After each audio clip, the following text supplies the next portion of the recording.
മഴ പെയ്തതിന് ശേഷം നമ്മൾ തേനെടുക്കുകയാണ്. ഫോറസ്റ്റ് ഏരിയ ആണ്. അപ്പം ഇതാ ഈ ഫ്രെയിമിലൊക്കെ റെഡ് കളർ തേനാണ് വന്നിട്ടുള്ളത്. കണ്ടോ, റെഡ് കളർ തേന്. പൂമ്പൊടിയും കണ്ടോ, പൂമ്പൊടിയും കണ്ടില്ലേ? ഓക്കെ, റെഡ് കളർ പൂമ്പൊടി, തേനും ഒരു നല്ല ഗോൾഡ് റെഡ് കളർ. പക്ഷെങ്കിൽ അതിന് ശേഷം അവർ നിറച്ച ഹണി, അതായത് മഴ പെയ്തതിന് ശേഷമാണെന്ന് തോന്നുന്നു.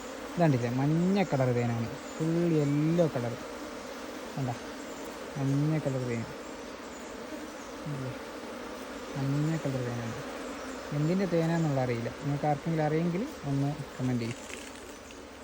ഓക്കെ, ഇതിലും തേനുണ്ട് കേട്ടോ. കരിഞ്ഞുടിയനാണ്.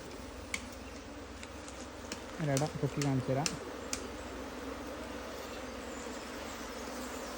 കണ്ട, ഓക്കെ. ഇത് മഞ്ഞ, മേലെ മഞ്ഞ കളർ തേന്, അടിയിൽ റെഡ് കളർ തേൻ. ആവശ്യക്കാർക്ക് ബന്ധപ്പെടാം കേട്ടോ. ഇത് വൈൽഡ് ഫോറസ്റ്റ് ഏരിയയിൽ തൊട്ട് ബാക്കിൽ തന്നെ ബാണാസുര ഡാമാണ്. അപ്പോൾ അതിൻ്റെ തൊട്ട് പരിസരത്ത് തന്നെ വെച്ച ഇതാണ്. ഇവിടെ കാട്ടുമരങ്ങളൊക്കെ ധാരാളം ഉണ്ട്. ഇപ്പോൾ മഴ പെയ്യുന്ന ശേഷവും ഇവിടെ തേൻ കിട്ടിയിട്ടുണ്ട്.